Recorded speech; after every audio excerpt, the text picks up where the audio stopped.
Olá, eu sou o Rui Miguel Tovar, estou no 00.pt para o Destino Saudade.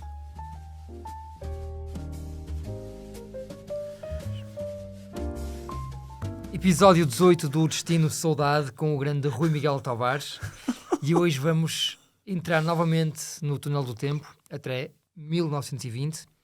Rui, até um episódio arrisco-me a dizer que é mais sério do que aquilo que parece. Queres apresentar-te primeiro e depois a este episódio importante? Sim, porque e é curioso porque nós não combinamos nada, nunca combinamos, e quando falas disso eu queria falar da qualificação para este Mundial 2022. Sim. Que também parece inofensivo, mas é grave, o não haver Brasil-Argentina. Não é? Ficou por Ou jogar. seja, a qualificação para a América do Sul fica coxa de um jogo. Foi um momento constrangedor, embaraçoso, porque o jogo já tinha começado e entretanto entra a polícia a cancelar o jogo. Muito feio. E a adiar até agora. Ou seja, a FIFA não conseguiu demover as federações e é um momento caricato da história da FIFA.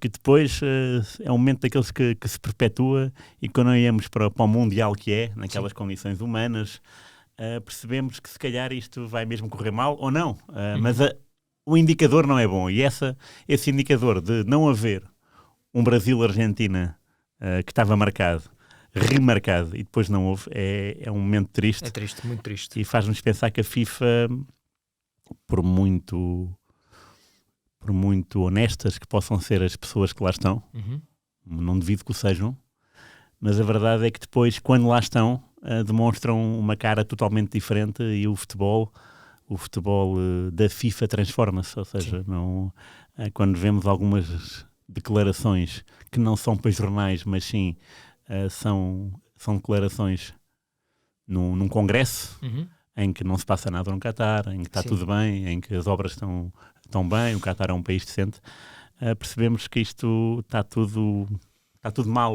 mal feito, da raiz, e que o problema não era o Blatter, nem era o Avalanche. O problema é de quem ocupa o lugar, porque o lugar é corrompível, e as pessoas também o são, infelizmente, e é muito fácil andar de braço dado é muito fácil fechar os olhos e andar de braço dado com a corrupção e com a polémica, porque estás lá no alto e ninguém te perturba. E pronto, isto é o pontapé de saída do Brasil-Argentina, que devia ser uma festa. Não foi nesta qualificação para o Mundial do Qatar, nem foi em 1920. Portanto, 100 anos antes desse jogo, já tinha havido uma polémica. 6 de outubro de 1920. Portanto, há 102 anos. 102 anos, portanto, é hoje mesmo, não é? É que faz anos, essa data triste. Um jogo que também não acabou, e que foi muito difícil começar esse jogo, porque tudo começou pela pena de um jornalista que disse mal dos brasileiros, da comitiva brasileira que se apresentou na Argentina, porque os brasileiros não eram um povo que lhe agradasse. Esse jornalista já tinha estado no Brasil a cobrir a Copa América de 1919, se não me engano, e então vinha com uma má experiência e resolveu escarrapachar no jornal todas as vicissitudes do brasileiro, de ser analfabeto, das mulheres brasileiras serem oferecidas, de ser sempre carnaval, de haver muitos assassinatos, de haver muitos estupros, e então essa crónica, obviamente, foi muito mal recebida pela delegação. O jornalista teve a coragem ou a estupidez, não sei muito bem, de ir ao hotel da seleção brasileira horas antes do jogo. Depois deste texto ser analisado, comentado, discutido, insultado. Sim. É o António Palácio Pino. António Palácio Pino. Ok. E claro, ele foi agredido pelo capitão da seleção, o Sisson, S-I-S-S-O-N, Sisson, e foi agredido. Portanto, o jogo não tinha começado, mas já estava o caldo entornado. Jogadores brasileiros recusaram-se a entrar em campo. Incrível. E o Brasil entrou com um elemento da equipa técnica. Portanto, era a mesma coisa que no 11 inicial. No 11 inicial, é a mesma coisa que um adjunto do Fernando Santos fizesse uma perninha. E mais 3 argentinos. Portanto, o Brasil jogou com 3 argentinos lá na equipa, porque não havia jogadores suficientes. Os adeptos, 3.000 pagantes, não gostaram de ver, então, mas o que é isto? Isto é um Brasil-Argentina e há 3 argentinos a jogar pelo Brasil. Invadiram o campo, provocaram mais um tumulto e então recomeçou 7 para cada lado. 7 para cada lado, sendo que um guarda-redes teve que jogar a avançado, um guarda-redes suplente chegou a avançado. É claro que o jogo não acabou, mas é uma história que fica na história. É impressionante. Passa o pleonasmo. Podia ser histórias de outros tempos, mas a tal ausência de jogo em 2000 e na qualificação para 2022 demonstra que às vezes, por muito que o tempo avance, a pouca vergonha continua presente no futebol. E neste caso, Brasil-Argentina, que é um hino ao futebol, porque são 2 seleções habitualmente ofensivas, que gostam do golo, e aliás, há grandes jogos dos mundiais. O Mundial 82 tem aquele Super Brasil a ganhar a Argentina, no jogo em que o Maradona é expulso por agredir o Batista, que tinha entrado há 90 segundos. Portanto, pobre Batista levou uma pancada do Maradona. O 86 também? O 90 não? 90, desculpa. O 90, o da do Canija. Da água inquinada. Da água ao branco. Esse jogo é épico, não é? 90, eu acho que é em Turim. Portanto, o Brasil ganhou o grupo e ficou em Turim. Era na altura em que a seleção cabeça de série ficava na cidade, não viajava. Obrigava as outras a viajar. Exatamente. E eles ficaram em Turim e esse jogo foi épico, mas o resultado é enganador. Se formos ver o resumo, e até o jogo completo, mas se pouparmos a isso e ver o jogo resumo, esse jogo de 90 é não diria um amasso, mas é uma grande exibição de futebol ofensivo do Brasil que não teve a devida correspondência em golos. E depois aparece o passo do Maradona para o Caniche, não é? A jogada de Maradona e o passo para o... O Maradona tem essa vantagem para mim, de marcar o golo, o melhor golo do Mundial 96, não vou dizer, não vou alongar, e de fazer a melhor assistência do Mundial 90. Sim. Porque para mim essa jogada é maravilhosa, porque passa pelo Dunga e há uma foto em que o Dunga está mesmo a agarrar os calções, tentar impedi-lo, mas ele liberta-se e depois no meio de, não sei, Mauro Galvão, Ricardo Rocha, Ricardo Gomes, consegue encontrar ali pelo buraco da agulha, passar a bola para o Canija. E é uma grande finta. O Maradona, nesse jogo, troca de camisola com o Miller. E o Miller, já falamos aqui sobre ele há umas semanas, sim. E o Miller não sabe onde é que está a camisola. Portanto... Como é que é possível? Não sei. Como é que alguém... Filipe Escobar, não nos esquecemos. Quem viu o último episódio sabe daquilo que eu estou a dizer. Exatamente. Mas é engraçado que há uns anos, não mais de 2 anos, entrevistei o Branco, que jogou no Porto, e que estava nesse Brasil de 90. Sim. E perguntei-lhe sobre a tal água inquinada, envenenada, adulterada. E ele confirma-me que foi exatamente assim, que bebeu aquela água e que ficou absolutamente desnorteado, perdido em campo, sem saber muito bem onde é que estava. Aconteceu mesmo. Sim, não me espanta. Não é mito urbano. Sim, o futebol é feito, infelizmente, dessas coisas, dessas pequenas coisinhas, né? E os argentinos, obviamente, também têm muito essa manha, não é? Seja marcar golos com a mão, ou seja, essa... E o próprio Maradona também, aliás, acho que foi o próprio Maradona num programa de televisão que desvendou isso e depois... Que confessou que era verdade? Sim, que destapou o véu a essa... Foi ele que voltou a falar do assunto e que depois alguns jogadores dessa seleção argentina desmentiram, outros não sabiam e houve um ou outro que disse que sim, que era verdade. E os brasileiros também disseram que sim, e o Branco confirmou a história. A verdade é que a Argentina nesse Mundial chega à final sem saber muito bem como.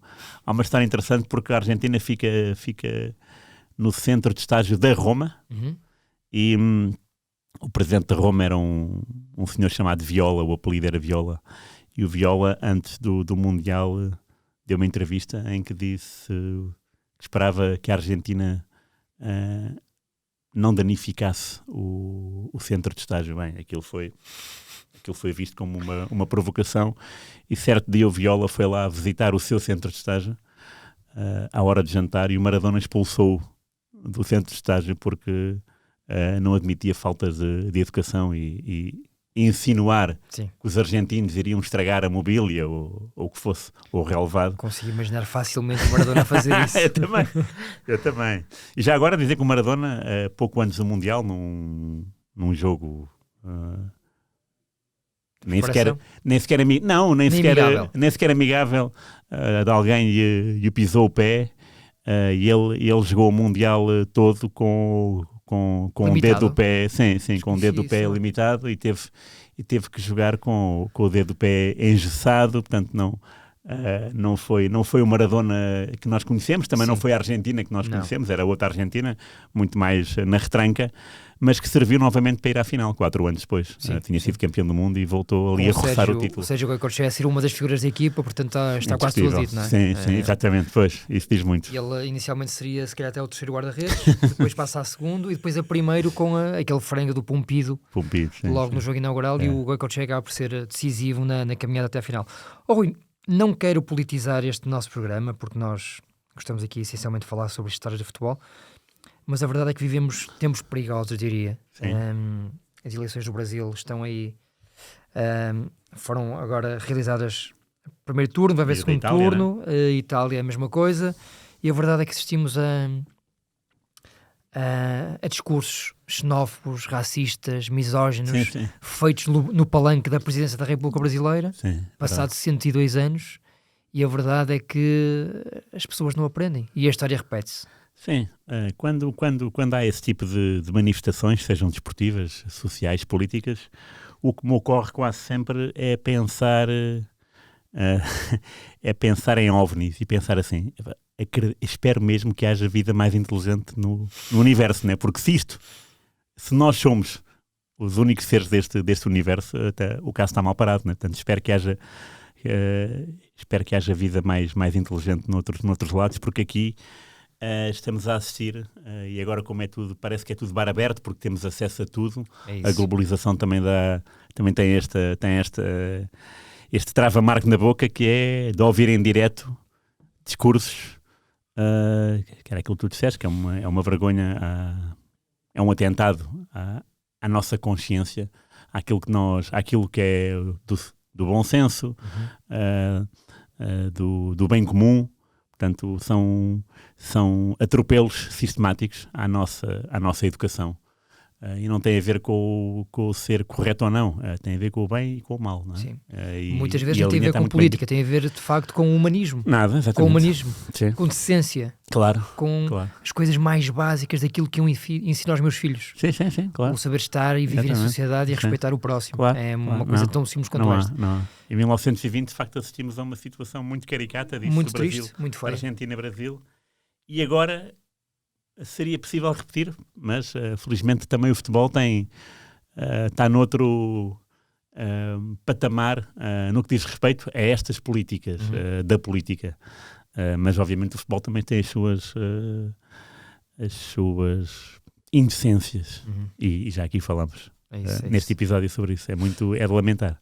Rui, em relação a isso, só espero de facto, e deixo aqui o meu voto para que haja bom senso no segundo turno das eleições brasileiras, sim, claro. como não houve em Itália. Sim, é verdade. E agora vamos falar novamente de futebol, e vou-te perguntar, antes de acabarmos este primeiro bloco, se concordas com aqueles que têm dito que a Argentina e o Brasil serão provavelmente os dois candidatos mais sérios para este Mundial, que enfim vai ser realizado onde nós sabemos, mas é o Mundial.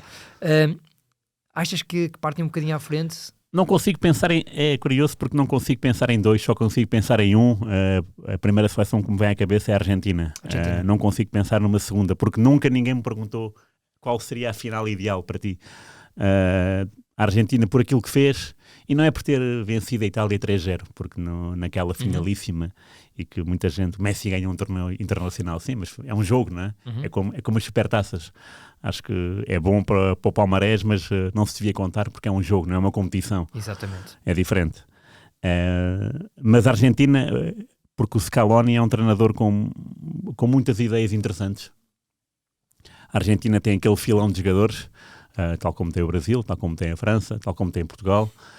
Mas a Argentina joga um futebol muito ofensivo e até agora não teve medo de ninguém. E isso é extremamente positivo, e o bom resultado está aí à vista. Porque às vezes nós somos destemidos, mas num momento podemos ser apanhados de surpresa e isso é desagradável. E um golo pode anular toda uma construção épica de uma equipa.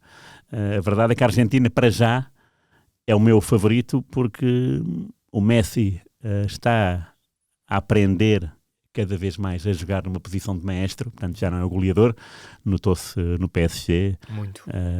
da ausência do golo e do Neymar também, o ano passado, este ano o Neymar é que está de facto já está ali com o mesmo número de golos do Mbappé, mas do recuo do Messi para uma posição mais cerebral permitirá que outros jogadores desenvolvam o futebol lá na frente.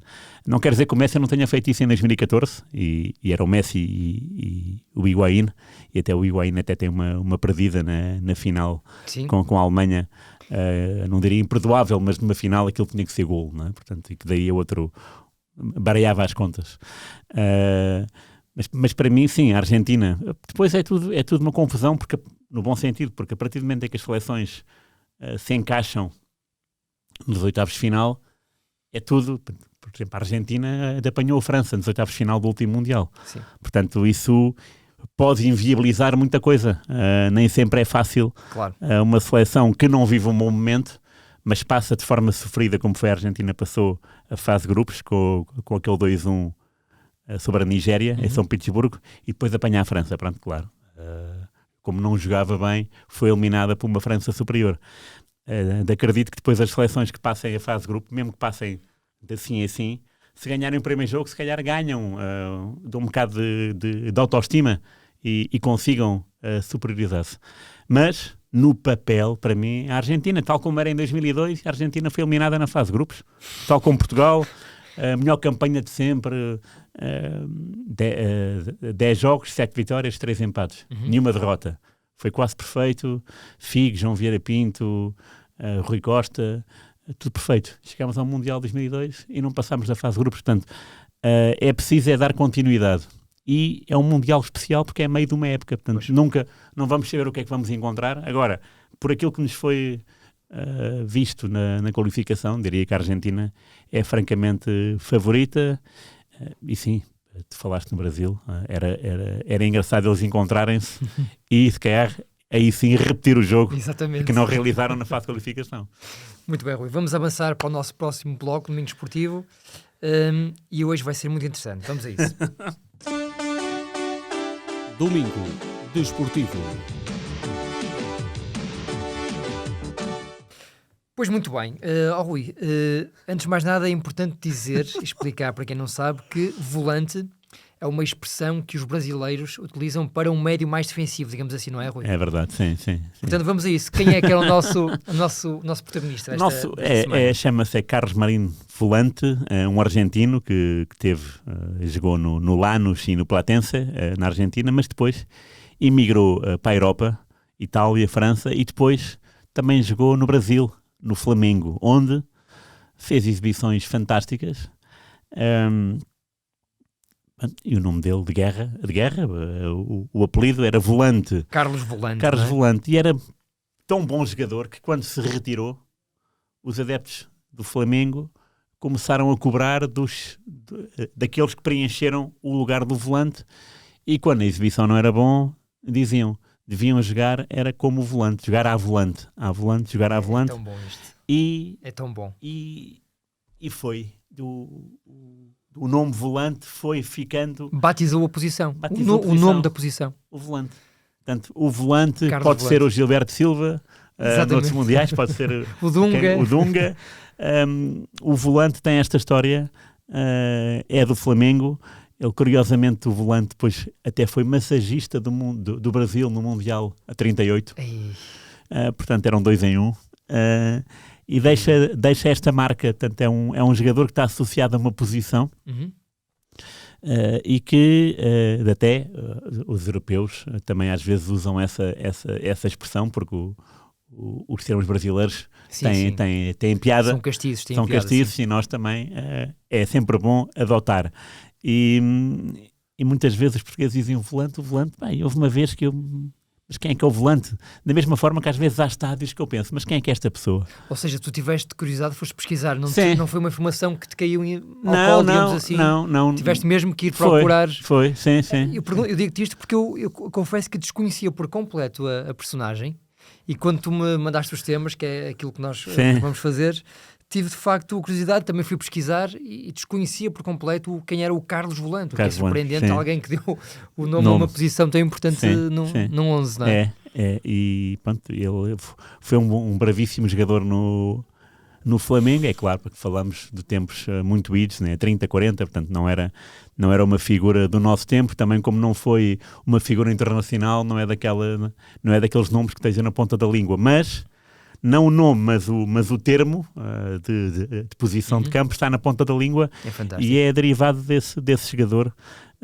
E é o que eu dizia, é a mesma coisa que às vezes ver nomes de estádios gregos ou ucranianos e perceber, mas quem é que é esta pessoa? E depois tu vais ver e foi o melhor marcador desta equipa nos anos 40, espetacular. É muito giro. Também gosto muito de fazer esse exercício. Tipo Mário Duarte em Aveiro, que é uma referência incontornável do desporto em Portugal, nem sequer em Aveiro. E é esse o fascínio também deste palavra puxa palavra, que nos dá, que depois tem tantas ramificações que vamos encontrar histórias deliciosas como essa, porque para mim, depois de eu saber que ele era o volante, o jogador e a posição, não é? Quando descobri que ele tinha sido massagista do Brasil no Mundial 38, aí caiu o Carme a Trindade, fiquei mesmo, também é jogador, é massagista, espetacular. E ele nessa altura ainda era futebolista? Também eu tenho a ideia que era, porque a minha ideia é de ler um texto a dizer primeiro como massagista, portanto ele foi para o Brasil para acabar a carreira, e depois primeiro como massagista do Mundial 38, depois como jogador. Isto é impressionante. Portanto, não sei se ele foi para o Brasil no verão e foi massagista. Brasil não, porque o Mundial foi na Europa. Sim. Portanto, aliás, se ele jogou em Itália e França, o Mundial 38 foi em França. Foi em França. Portanto, é possível que ele tenha estado lá em França, o Brasil se calhar aterrou lá, ele era um bom massagista, tipo adotaram-no e depois jogas a bola agora. Digo eu, atenção, isto agora é mais uma história para explorar. Levaram-no para perceberam que ele era bom de bola. Que vou pesquisar mais sobre o Carlos Volante, porque a personagem é riquíssima. É maravilhoso. É riquíssimo. Já agora, zagueiro, há alguma explicação para... Que saiba, não. Quem é interessante. Quem será o senhor zagueiro? Não sei, um argentino qualquer, um chileno. Aqui aos nossos colegas do Gol. Exatamente. Qual é que é a explicação do nome zagueiro? Rui, muito obrigado. Nada, obrigado. Ficamos a aprender um bocadinho mais sobre os Argentina-Brasil. Falamos um bocadinho sobre política sim. Sobre vida, essencial, no fundo. Sim. E despedimos com umas gargalhadas a falar sobre o nosso Carlos Volante. Rui, um grande abraço. Abraço, até para a semana. Obrigado, até para a semana.